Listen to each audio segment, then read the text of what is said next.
Exercise number 2, hip flexors. Why? Well, look, I'm just holding the very opposite position of the seated good morning. The seated good morning is how much length do I have to get into this position. Then the hip flexor length is how much strength do I have to hold that position. We want ability everywhere. That's where we really see the magical athletic benefits. How does this change happen? Well, think about a squat. A squat wouldn't get the fullest range for the posterior, nor would it address the ability to pick up your leg. So you could drive up your squat, but not necessarily run faster because your leg, it got stronger, but it got heavier. So maybe your start improves, but your top speed goes down. And without laser timers, a lot of people are unaware of this. So the way I got really good at speed training is by using lasers relentlessly. Lasers on starts and lasers at top speed. And I didn't really care about regular sprints because I wanted to see differentials. So some of the best guys in the gym at the start were some of the worst guys at top end speed, and vice versa. And the seated good morning was the single biggest predictor of starting speed of the hundreds of athletes that I tested. And then the hip flexor was the single biggest predictor of top end speed, pound for pound hip flexor strength.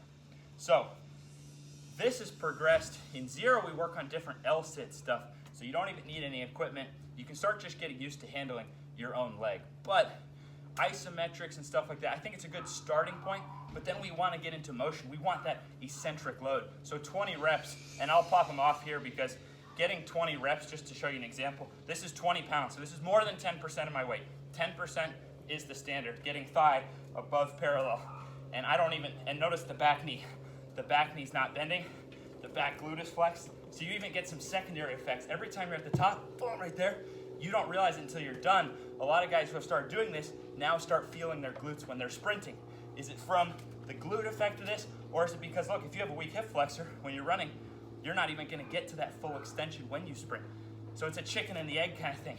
Now I haven't counted these. I'll need my editor to count them.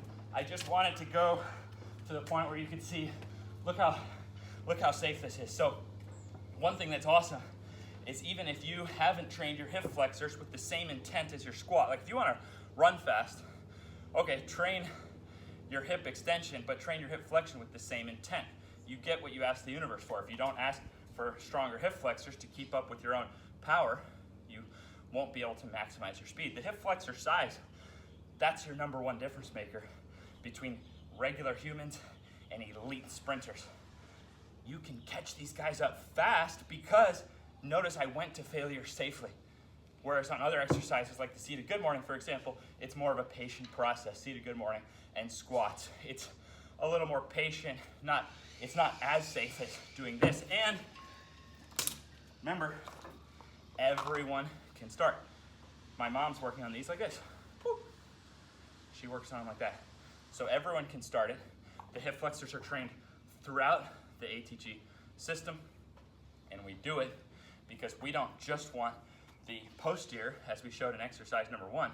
We want to be strong in those positions we can achieve on the other side. Remember, mobility is never a bad thing in and around the pelvis, in and around any area of your body. Studies only show the more pain-free ability, the less chance of symptoms. And before you say, oh, but that'll tighten your hip flexors, factually it won't, because myself and the rest of ATG are living proof. We have world-class hip flexor length compared to any other system of strength training.